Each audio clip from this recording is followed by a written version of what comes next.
Welcome back to This Day in Scottish History. I'm your host, Colin MacDonald. Today we're stepping back to the night of November 15th, 1824, when one of the most destructive events in Edinburgh's history, the Great Fire of Edinburgh, erupted. Over the next 5 days, flames ravaged the heart of the city, destroying hundreds of homes, businesses, and historic landmarks.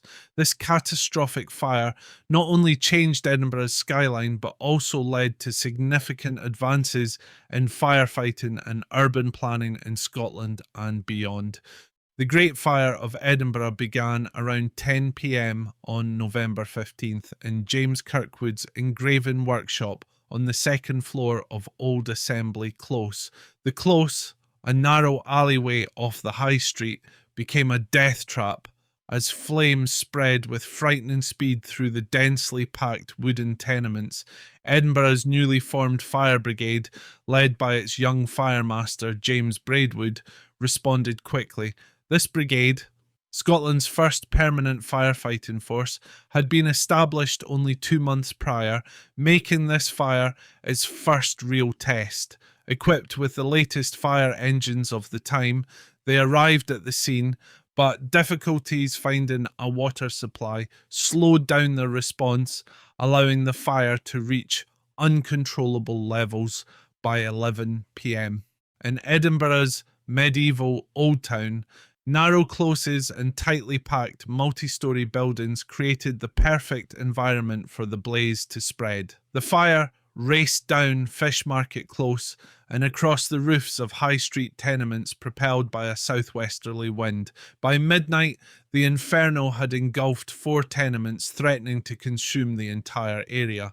The Tron Kirk spire caught fire, and molten lead from its roof began to rain down as firemen, battling flames from within the church, were forced to retreat. The Old Assembly Hall, a landmark that had lent its name to Old Assembly Close, was consumed within hours.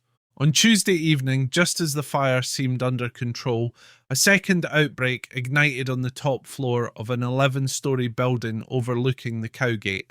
This sudden resurgence added to the fire's devastation and led many to speculate that divine punishment or even arson was to blame. In truth, it was likely a smouldering ember reignited by shifting winds.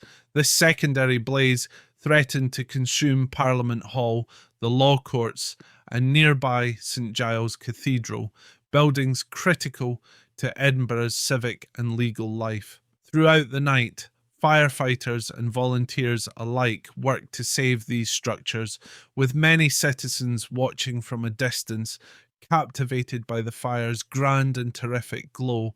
Among the onlookers were some of Edinburgh's most prominent figures, including law lords and other civic leaders. Young artist David Octavius Hill, who would later gain renown as a pioneer of photography, created vivid watercolours of the scene. His works captured the intense glow of the flames and the silhouetted crowds as Edinburgh's grand buildings succumbed to the blaze. By Wednesday, a fortunate downpour helped quell the fire, though smouldering hotspots persisted for 2 more days, finally extinguishing on Friday, November 19th. By the time the fire was contained, entire sections of Edinburgh's High Street were unrecognisable. Some 400 homes had been destroyed, leaving up to 500 families homeless.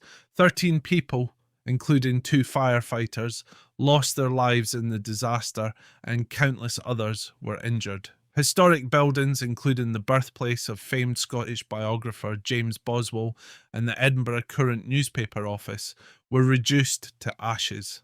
In the fire's aftermath, public criticism arose against Edinburgh's Young Fire Brigade, but an official inquiry exonerated Braidwood and his team. The investigation found that confusion and outdated municipal laws had hindered firefighting efforts, as multiple officials issued contradictory orders.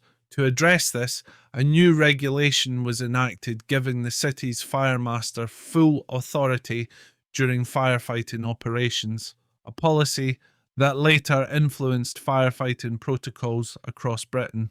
The Great Fire also prompted substantial improvements in Edinburgh's firefighting infrastructure. The number of fire hydrants, or firecocks, was more than doubled, and the fire brigade was re-equipped. Additionally, the fire inadvertently paved the way for architectural renewal in Parliament Square, an area that had long been hampered by opposition from property owners. These properties, damaged beyond repair, were finally cleared, allowing for the completion of the Scottish Law Courts in 1829. The architectural response to the fire dramatically altered the Royal Mile. Many buildings along High Street and Parliament Square were rebuilt as elegant five-storey Georgian tenements, marking a shift from the towering medieval tenements that had once defined Edinburgh's skyline. Surviving sections incorporated older structural elements, while the Tron Kirk's iconic spire was redesigned and rebuilt by 1828. In 1829, St Giles Cathedral was refaced in ashlar to repair and mask fire damage, solidifying its place as an Edinburgh landmark. James Braidwood, the city's firemaster, would go on to become a central figure in firefighting history. He is often credited as a pioneer for developing more organised and strategic firefighting techniques. His legacy is honoured with a statue in Parliament Square, placed there in 2008 to commemorate the stand he and his team took to save St Giles Cathedral. Created by Glasgow sculptor Kenneth Mackay, the statue was funded by Dr. Frank Rushbrook, a former firemaster himself. Today, this statue stands as a testament to the bravery of those early firefighters who fought tirelessly to save their city from ruin. The Great Fire of Edinburgh serves as a powerful reminder of the city's resilience. Out of devastation came reform, rebuilding, and a strengthened sense of community. Thanks for joining me today on This Day in Scottish History. Tune in tomorrow for another journey back in time. I'm Colin MacDonald. Haste ye back.